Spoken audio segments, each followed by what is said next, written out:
So good afternoon. Welcome to our April 2023 Indicator Behavior Subproject meeting. As always, my name is Charlie Frick. I'm your host. I'm the chair of the IOB project, as well as a researcher over at Johns Hopkins Applied Physics Lab. And this month, I thought we would take a moment to go over some of the current developments that we've been doing here at the lab on the next reference implementation revision, where we've been working to incorporate some feedback from the IOB and also share a couple things that are on our development roadmap. So this will kind of complement a lot of the work that we've done in the past. So for those of you that might be new to IOB,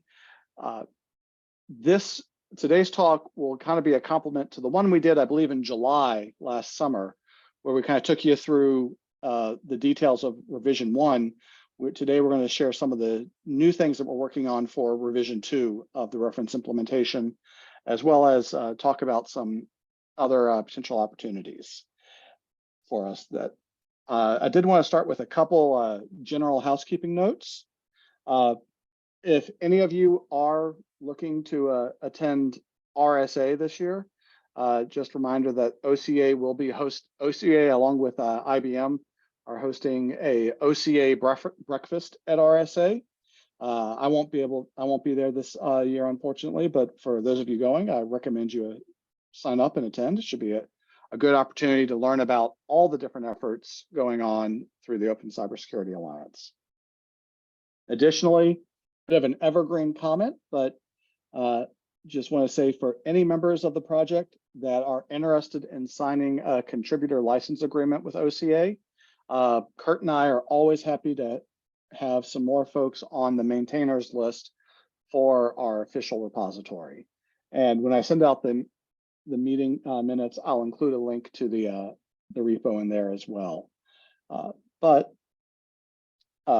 with that said, I thought I would have Kurt and myself dive deep into some of our new developments and then kind of open the floor for some discussion. So I'll share my screen in just a moment. And please, at any time, if you have a question, comment, or concern, feel free to interrupt, and we will be glad to help field it. To avoid kind of the tunnel vision effect, I'm going to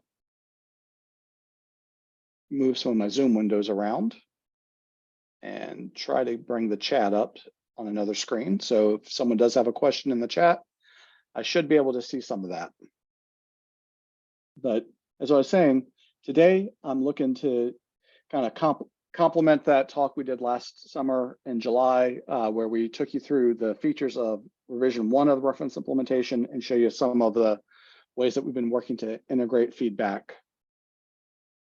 So I can't give an exact release date for revision 2, just due to some of the things that are out of my control for the public release review before we can post it onto the GitHub. But we will be working to get that out ideally by, now that we're in April, I'll say by early summer. And also should introduce Kurt Korolenko, whose smiling face is in our Zoom window today, who is the head of the integration team over here at the Applied Physics Lab with me, working on IOB work. So Kurt, if there's anything you wanted to say before I kind of dove into the slides, I'll give you a moment to say your piece. Oh, no. Yeah, hopefully well, it should, I reviewed the slides, encompass everything that we've been working towards. So hopeful for a good discussion about, what people think. Okay. So the main things I want to talk about today are, some of the modifications and changes we've been making. I want to thank Carter for his really great talk a couple meetings ago, where he was bringing up some of the challenges that he sees in working on autonomous cyber agents. Gave us some ideas to add what we're calling right now a behavior class field to the behavior objects.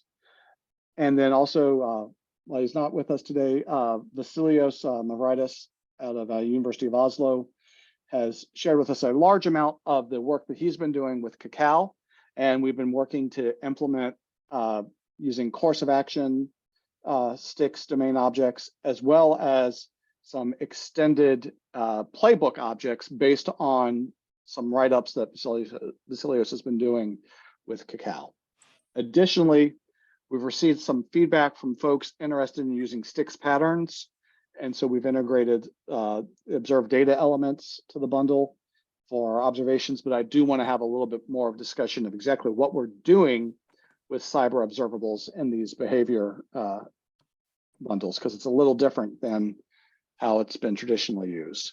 And finally, what I won't have ready to show on the slides today, but wanted to discuss is some work we're working on a detector object to go along with our detections. So with all that said,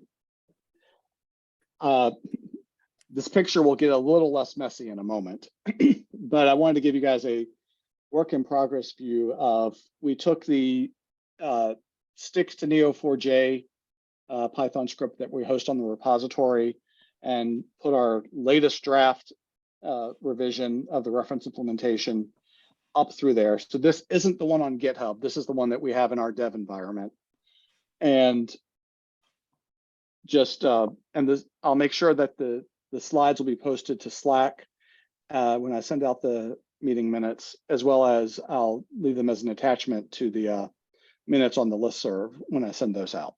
But we still have a lot of the same objects. So just to reacclimate people, kept the key here, but the newer objects for behaviors are, they're the dark blue nodes with their map going back to the MITRE attack pattern objects from their repo. So that is all still there. One moment, I'm just trying to silence a notification so that I stop having dings go off in my ear every few minutes.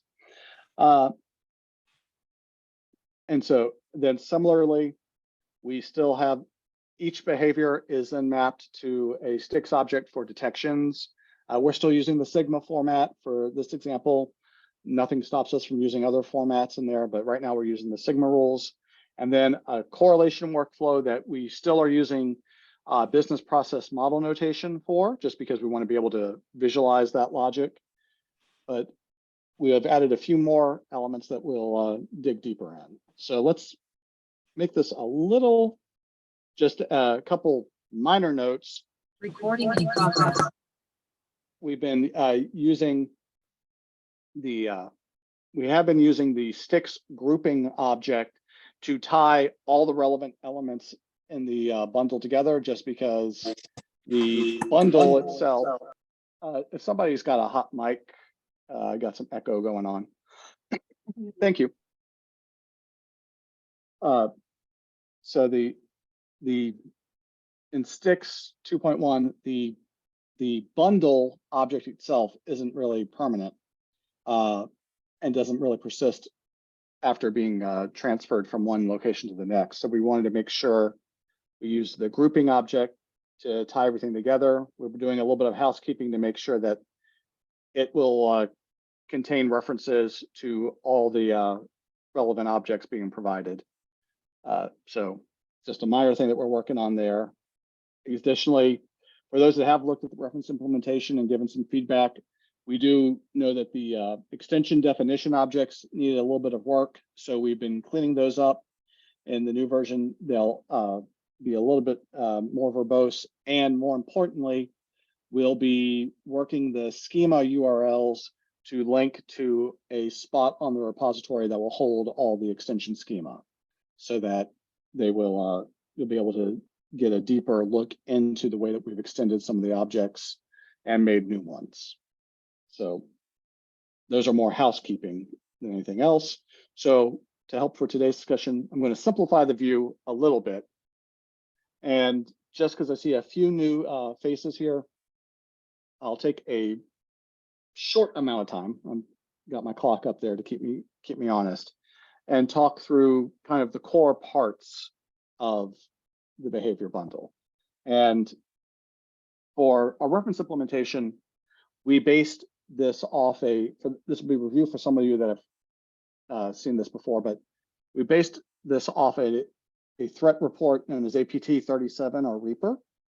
And in our environment here at the laboratory, we've built up a test and a small enterprise network and some emulated threat actors, as well as some non-player characters on the enterprise network. So we are generating representative enterprise network traffic, as well as injecting attack traffic, collecting Sysmon, Zeek, and some other sensor data off that network, feeding it to a SIEM, as well as SOAR that we're using to monitor all this. And the insights from there are what we've used to build this bundle of observed adversary behaviors. And as I said earlier, the dark blue represents a behavior. And just to talk through the chain very briefly, we're looking at a spear phishing campaign that starts by observing when a mail client launches a web browser, and that gets tied to a detection based on Sysmon logs for any time that a mail client opens a web browser. And I will start right now, for those that are new to this, saying, yes, that definitely has a ridiculous amount of false positives. But as I talk through the whole area, I think it'll become clear why we're sharing detections for activity like that.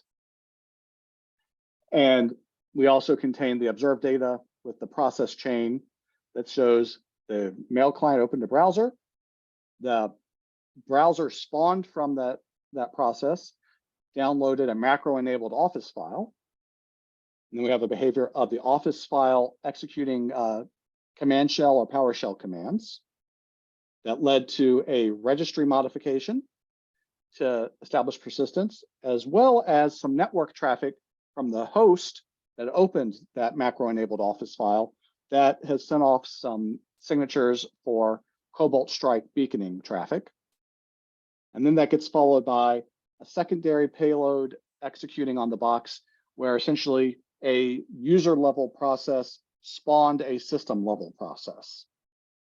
And then the accounts and machines from that behavior were witnessed as part of a set of network traffic that were sending some DC sync commands to support some golden ticket and Kerber roasting activity.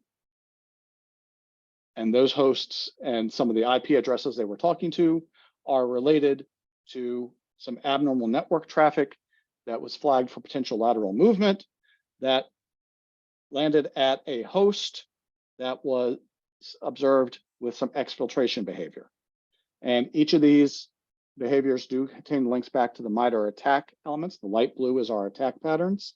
And as I said, we have Sigma detections for each one of these behaviors, as well as this pink bubble is where we share the correlation logic in BPMN format that can be used to generate a SOAR workflow to basically let these detections run as SIEM alerts in the background and correlate common fields across them to give a low, medium, high threshold over time for when this malicious sequence has been detected. So the idea being we have detections with some with very high false positive rates, but a correlation with a very low false positive rate. And that's where we had been in the past. But I'll talk about some of the newer parts that will be involving when this correlation can trigger different courses of actions and what we can do with those. But first, I thought I'd Hey, Charlie. Go ahead, Charlie, if you could go back. So does that bottom IPv4 address suggest that from Cobalt Strike to the right, they all share a set of IP address references? Yeah, so it's essentially what this is conveying, if you dig deeper in the weeds, is the initial victim for Cobalt Strike became a hub, for a pivoting hub for the follow-on activity across the network. And so these other behaviors, this is an internal IP address that all this other data is forwarding itself to and then going out to the C2 server over here. So does that become a kind of a binder for all 5 of these behaviors because they're touching the same address? If so, does it fit better in a different place of the graph than at the bottom? Uh, Well, I'm glad you brought that up because that ties in a little, that's a good point, and we can look at the layout. That comes more into my bit on cyber observables, but in this case, yeah, that is a pretty important piece of data right now. But I was Well, leaning more towards the correlation up here to run independent for that particular observable, because that's what Yeah. we've seen in this case, but it might not always get to play out fully that way if you start getting partial matches. Yeah, I was just interested in what it, how to interpret the graph and whether that bleb was, are we supposed to zoom in on that, or is that just curious? Okay, that's all I had to say. Fair enough. And so in general, while it's a small change, it does have can have a fairly large impact. For the behavior objects, we've added a new trait called behavior class, and that was based on your talk the other month, Carter, where we wanted to be able to, at least when we're sharing a behavior and its observations, we want to be able to flag that as whether it's anomalous, emergent, missing, or normal behavior. And so that's kind of the first start for this. Also, we have a minor to do that we haven't added in yet, but is a basic free text narrative description of the behavior itself. And some of that will play out when we're based on our talks with the attack flow folks from last month's discussion, is we want to make sure we can support that as well. And I thought very hard about cheating last night and just hand jamming that in, but I decided to be honest and show you what we have in our repo right now and what we should, but we should be adding that within the next sprint or so. And it will definitely be there before we post the next revision. But do think that this will give us the ability to, once we talk about the type of behaviors change that we're sharing, I think that leaves a lot of impact for the way that it can be acted upon downstream. Now, we also did a lot of work looking at, before we kind of stopped with correlating a detection of threat activity. But what we realized definitely was that that's definitely not where we need to stop when you're trying to share these type of workflows to find the threat and do something about it across a large community. You'd also like to help provide some recommended courses of action, similar to what you see in things like Unit 42 adversary playbooks. So we've integrated in having the course of action objects. And then based on our talks with Vasilios, we were looking very closely at whether we wanted to extend the COA object or create a new one. And we led towards creating a new playbook object, and I'll explain that more in just a slide. But the idea here was to bring some of those in to show that, hey, when you correlate this, you're going to want to do something about the affected assets in your environment. And so we have the course of actions, and then we linked them to new playbook objects. And the reason we did that is we didn't want to force a single standard on the playbooks for what could be embedded inside the STIX object. So we decided to make examples in both BPMN and Cacao right now. A big part of that is still wanting to be able to visualize the logic. And well, we're working hard to support Cacao. We still don't have the tooling in place for visualizing Cacao workflows. So we wanted to have multiple versions of a playbook. And we could also see communities having some different approaches based on the type of response tools you have available. And doing that in extension to the COA object was getting a little messy when you started having multiple potential versions. So we looked at making a playbook object for each type of playbook related to the COA. And we're using the playbook bin field to hold a base 64 encoded version of the playbook, as well as metadata that will tell you the format, when it was created, modified, and all of those good things. And so this might be a little hard to read on your screens, but just showing this is an example of some of the data once it's translated out. I did cut off the JSON and XML here because I didn't think it was going to be very useful for today's discussion to just show you a wall of text. But essentially, for the mitigate incident one, we have a workflow for blocking malicious IPs, sharing threat info data, and remediating affected systems. And that workflow is represented here if you translate this embedded BPMN into a tool like Camunda, Flowable, Draw.io, Bizagi, or whatever. You'll be able to see this data, and these same steps are also being represented up in the Cacao playbook with support for that standard. I will say I did catch myself with a small typo that I do need to fix my ID field in our reference implementation for Cacao.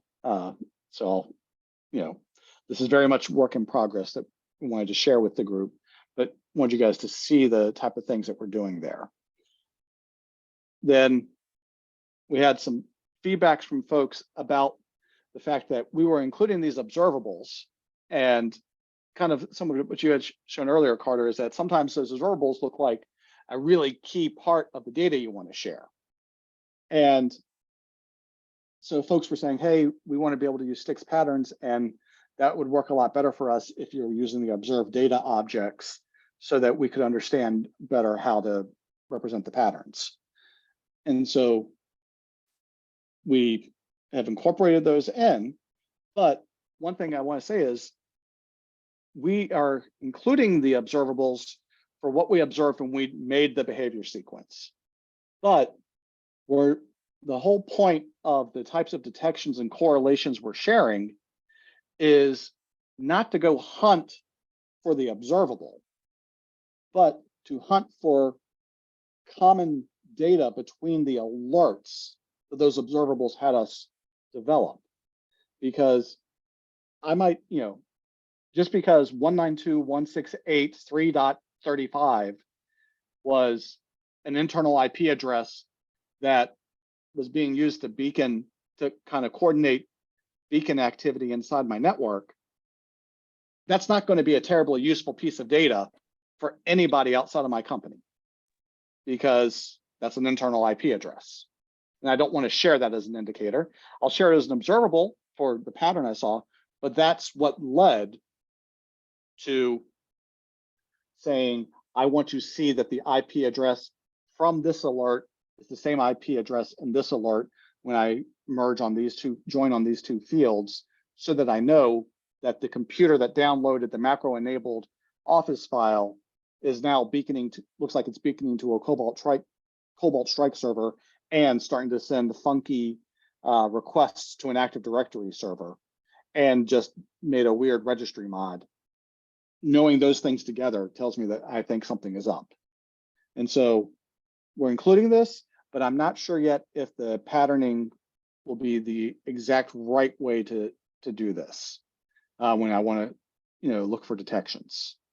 And I'm happy for people that are much better with STIX patterns to help me see a better way to do that. But I was thinking that we want to be supportive or not. And I think, Jason, are you online? Yeah, there you are. Yeah, I am. So, and you're Mr. Charlie, STIX patterns, please. yeah.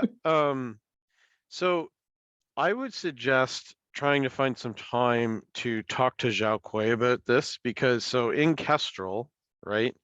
So currently today, STIX patterns don't have a way to filter on attributes of the relationship.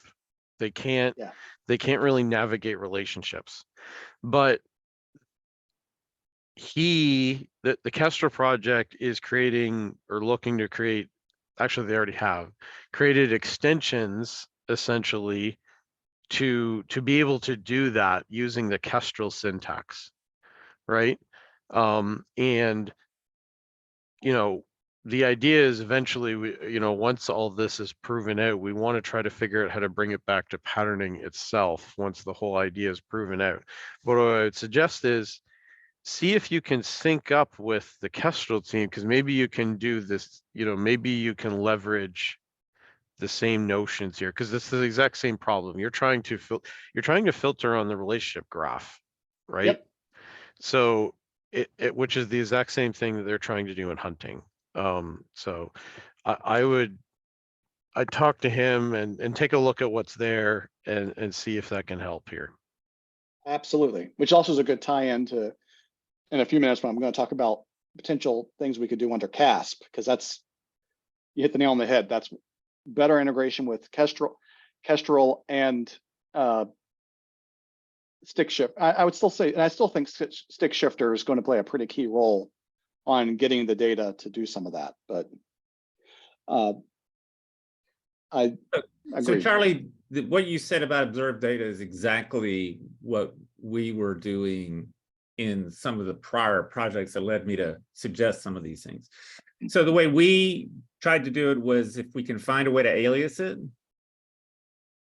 no addresses, the whole idea is to, if you're going to be in a classified environment and you need to obfuscate those, minimize them and all that kind of stuff, you just realize that they talk to A and then A talk to B, and it's A is the key, and we don't care about the address. And that's a behavior rather than Yes. unobservable, right?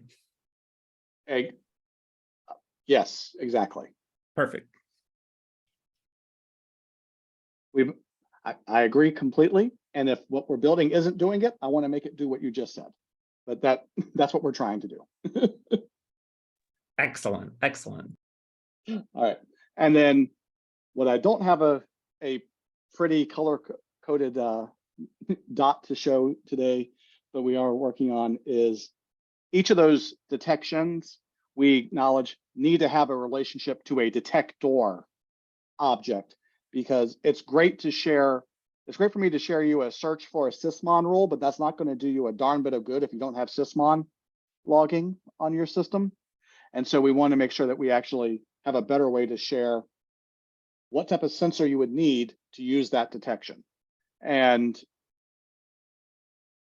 we're going to try and make it pretty flexible, but we do think that it's going to need to have a type, a endpoint network. We're working on the right dictionary to use based on, I think, some of the data we've seen in sticks. You have to have a name, you need to have some sort of description, and then we're thinking a few optional fields, but we definitely want to have, platform, versioning, providers, so people can know if it's maybe a proprietary or open source, and URLs to go get the tool or get information about the tool, so that if somebody wanted to use it, they'd know how to get it.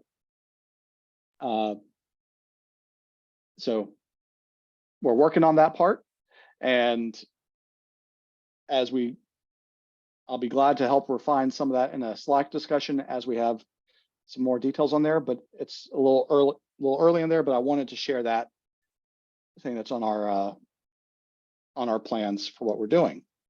With that, I'll take a moment and kind of I'll leave it back on this picture, but kind of open the floor for some questions and discussion. And I'll get the participant list up in case anybody's doing the hand raising thing. But and it's okay to not have questions yet, but I just thought I'd talk over it. And Francesco, hi, welcome aboard. Yes, hello, hi everyone. Can you hear me? Yes, sir, we can. Hello, hi everyone. So sorry for joining late. I was in another call. It's I'm the head of resilience and architecture at Standard Chartered Bank, and the chairman of the ISSA.org Cyber Resilience Group. So the question and thank you for including me in this discussion. The question I have is around the sticks object called tools. So. Yes. Something that I've noticed, and I'm trying to actually work on separate research projects, including with some MITRE folks, with Shane from MITREcraft, is actually looking at indicators of behavior around the tools being targeted, right? So I think that's the 6.12 Yep. object in Sticks, the tool. So basically saying that there are certain tools that are actually legitimate tools. I don't mean here like, I don't know, like I- I don't know, like Hydra or something that is No, clearly yeah, malicious. you mean something like Adobe Acrobat. Even more, like even something like shared infra. So going into the Okay. concept of a high value target, or like think about the SCCM, right? So there Yes. may be actually, so those tools that are actually benign in nature, but that can be actually weaponized by the adversary. So if I have, so that is actually like almost right into, it's something that even in the attack flow from MITRE and in the way how we build attack trees, it's fairly difficult currently to build, because we look at very atomic type of, let's say, objects, like meaning almost like a file name, right? Mhm. While here I wonder if this component of, I don't know even if to call it tool, maybe, well, in Sticks terminology is actually a tool, but is more like of a platform like DNS, right, or SCCM or Mhm. Active Directory. And I wonder if you're considering some part of this, or if it can be explored, and I'd be happy to share some part of the work that has been done. It definitely can be explored. Because Mhm. in this example alone, I could Yeah. definitely make that argument for Active Directory as Right. being, and Right. Mhm. that, and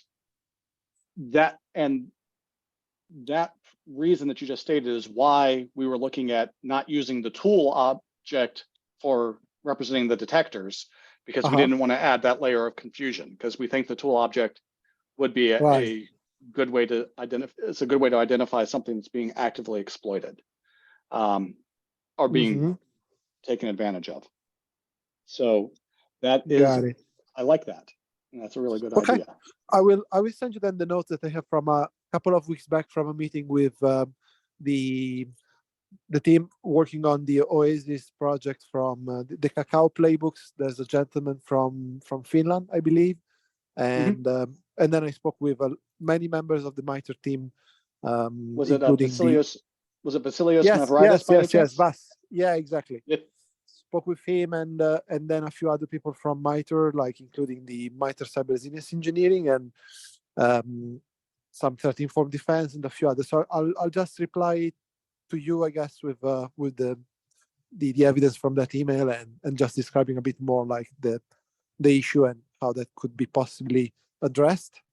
At least, not sure if, at least to evaluate it. That's all. Then we can explore. Absolutely. No, Cool. thank you. I appreciate it.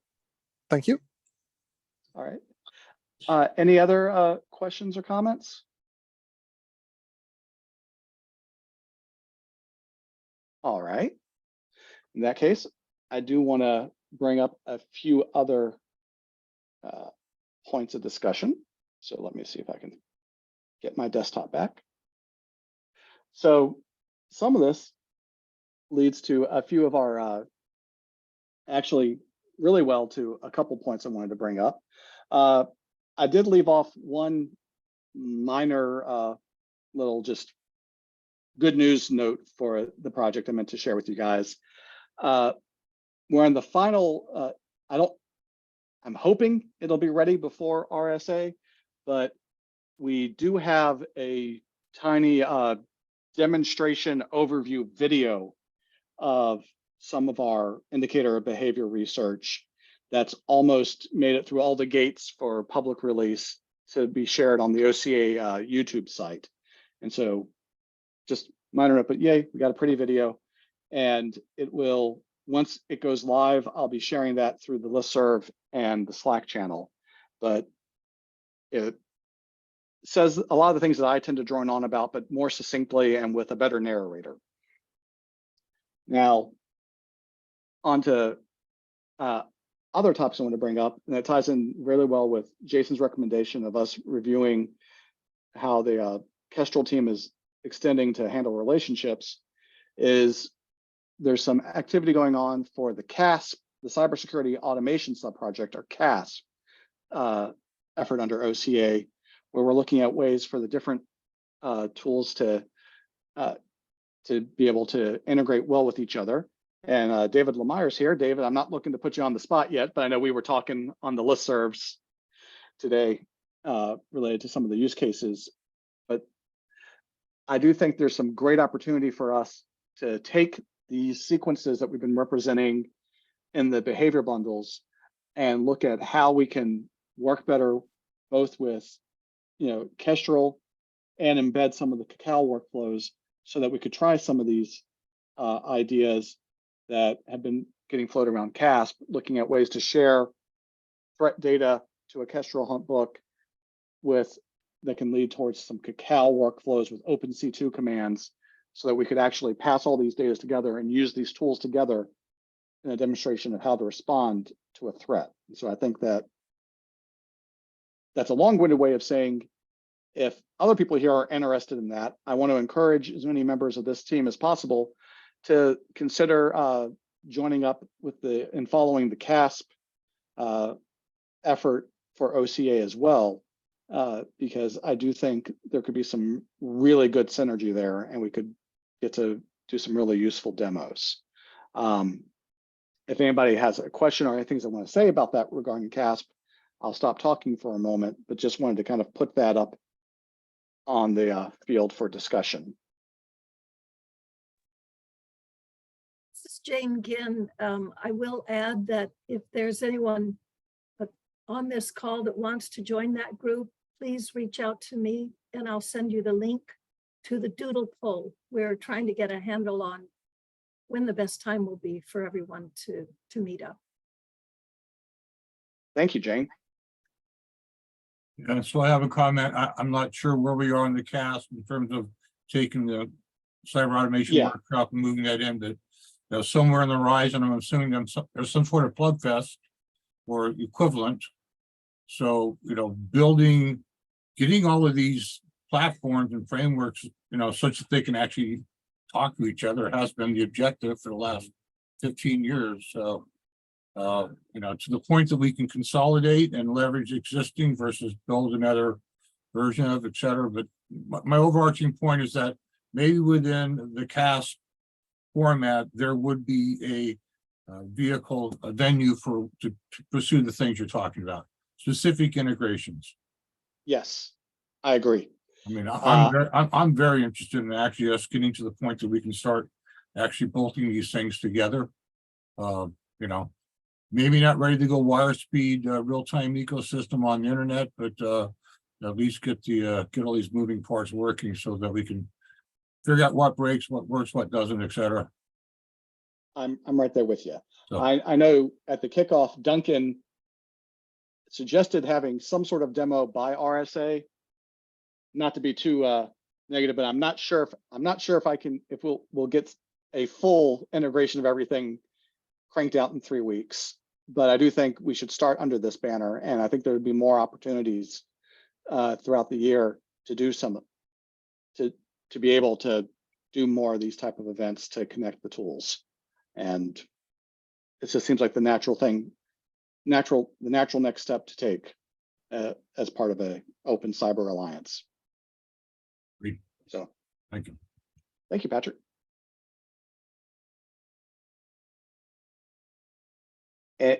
Anybody else have anything they wanted to discuss related to CASP or any of the other topics that we kind of talked through today? So Charlie, I think I have a good example for the detector, the new work that we want to do later on. Right. So it's slightly complicated, so I don't want to talk about it today, but when do you think you want to start working on that work on the detector class?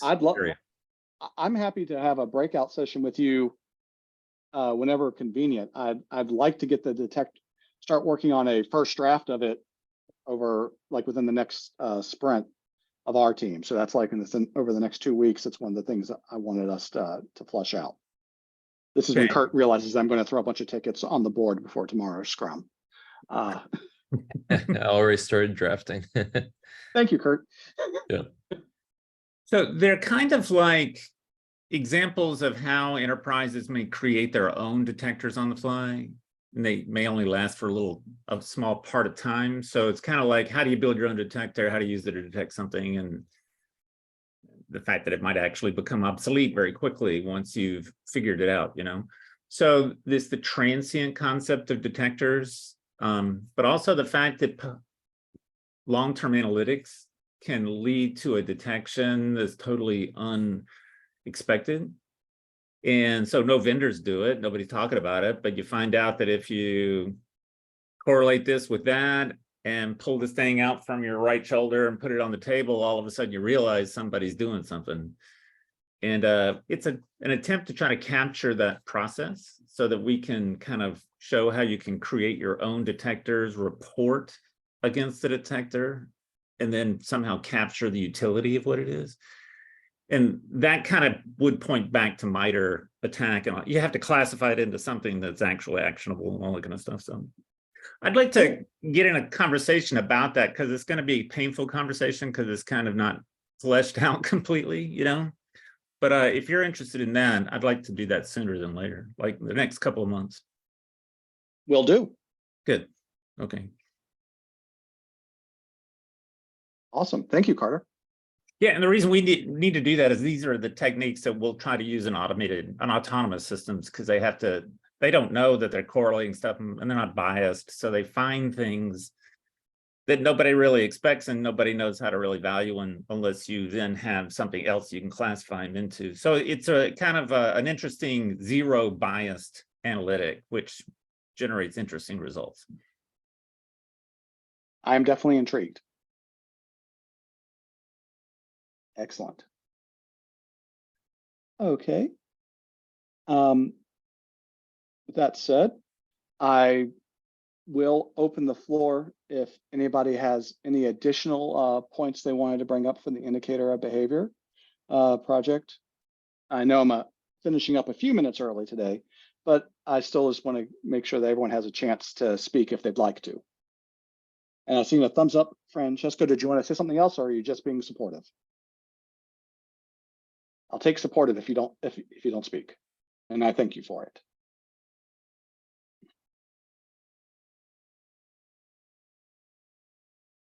All righty. Oh wait, Tony, I'm sorry, you came off mute. Did you have something you wanted to say or ask? I was just gonna thank you. Just Oh. thanks for putting it together. Always.